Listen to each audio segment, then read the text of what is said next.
Will these components be enough to upgrade this guy? Hi guys, so today we'll be starting off with the Dell OptiPlex 790 here with i5 2400, Sandy Bridge, 4 gigs of RAM, 320 gig hard drive, and we'll also be upgrading this old PC with WD Green SATA SSD, 120 gigs, 8 gigs of RAM, and we'll also be putting in a new graphics card, GT 1030. Along with these products, we'll also be reapplying the thermal paste. So the prices of these things that I got was, this is the desktop variant, not small form factor. This was $100, this was $30, this was $50, this was $10, this was $130. Now let's get into installing. So to open this, we just put the latch, take it off. Now let's start off from reapplying the thermal paste. So let's take off the cooler. Remember to take it off in a cross pattern so you can release the pressure evenly. Okay, and you won't want to secure clip right here, you pull it out. There. Now I've already taken out the old thermal paste. You can watch other videos to see how you do that. Now let's just apply this.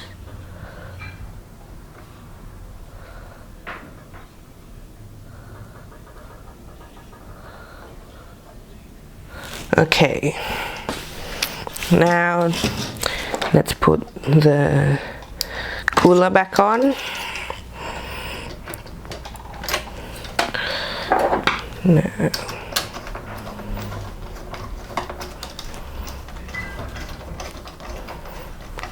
Also remember, you also have to put it back together in a cross pattern as well, so you can put down the pressure evenly. And don't screw it too tight because it might put too much pressure on the CPU. So maybe just screw it down 70 or 80%.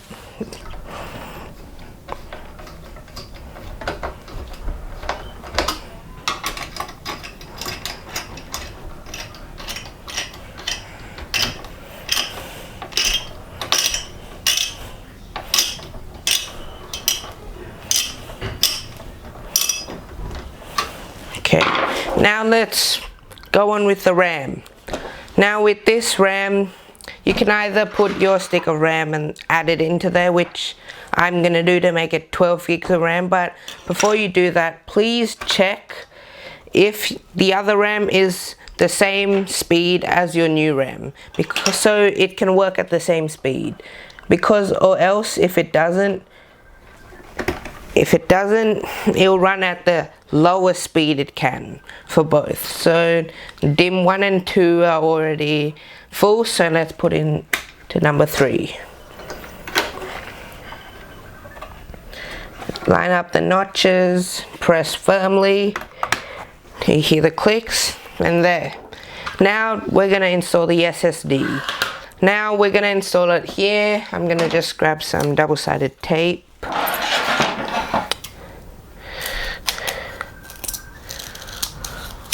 I'm going to tape it in there, put on the behinds, there, another one,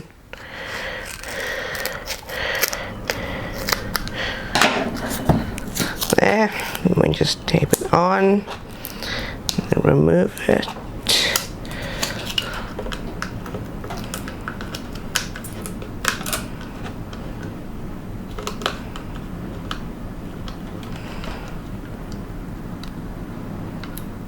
There. Now let's stick it on there. There we go.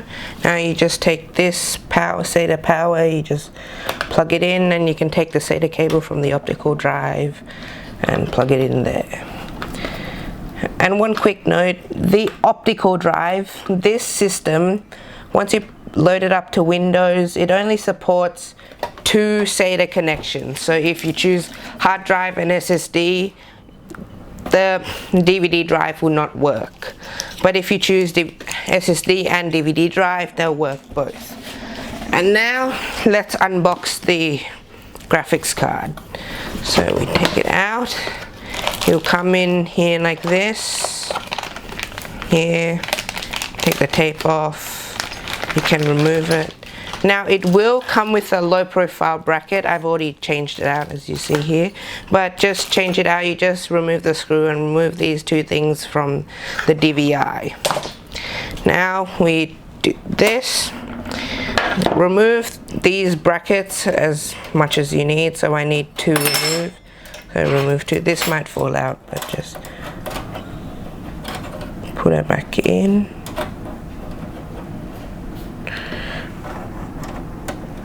There. There.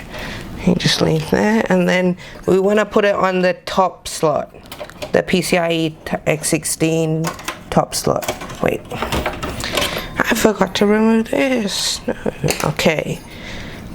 Now try to not to hit the motherboard with this part. It'll damage the motherboard. Just put it in. Oops, I put 2 out. Let me just put 1 of these in.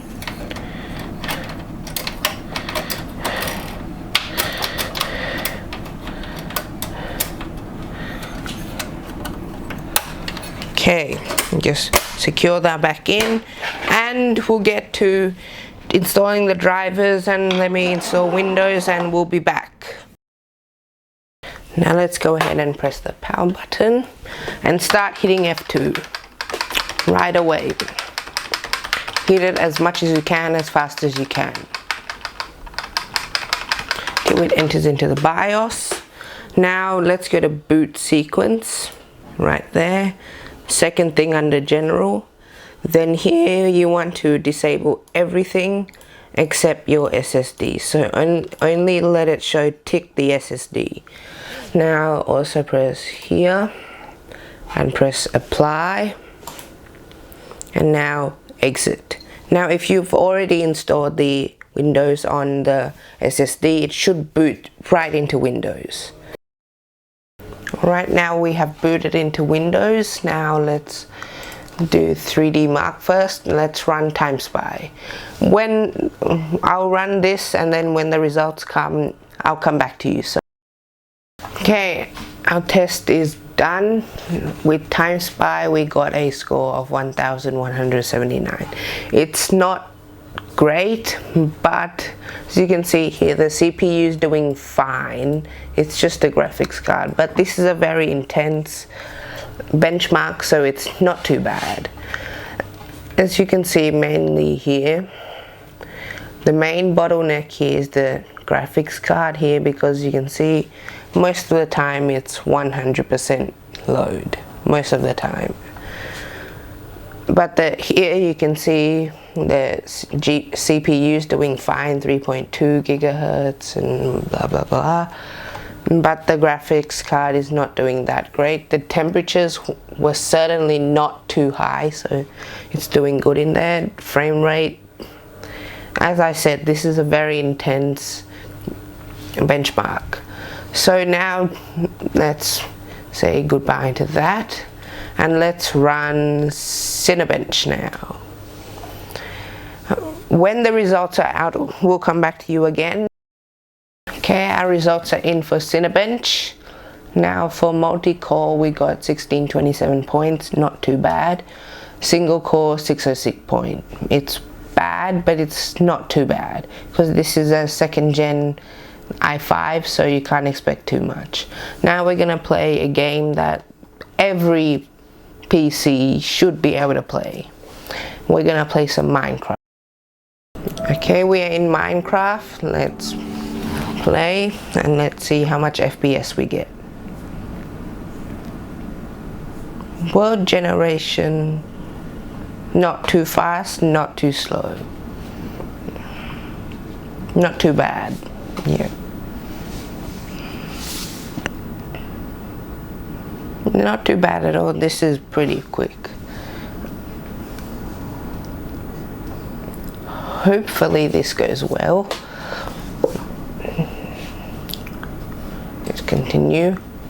Okay, FPS not too. Okay, FPS we are at. Where is the FPS thing? We are at. Where is it? Ah, yeah, we're at 60 FPS. Wait, let me just go to options, settings, max FPS, and there. Why is it on only 60 FPS? Anyways, let's cheats.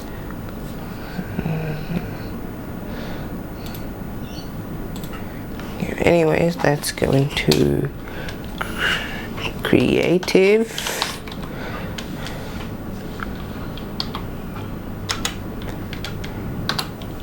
Okay, now let's test out some liquids. These are flowing, so liquids. Okay, how much FPS do we get now? It's definitely slowing down. This is really playable. Yeah, you can perfectly play this. This is fine. Yeah, this is very good. Like, this FPS is perfect for Minecraft. No, not perfect, but definitely playable. So we're averaging around 40 FPS now. It doesn't seem to lag at all, so I think this is fine. Let's jump to the conclusion. In summary, this is a very good setup.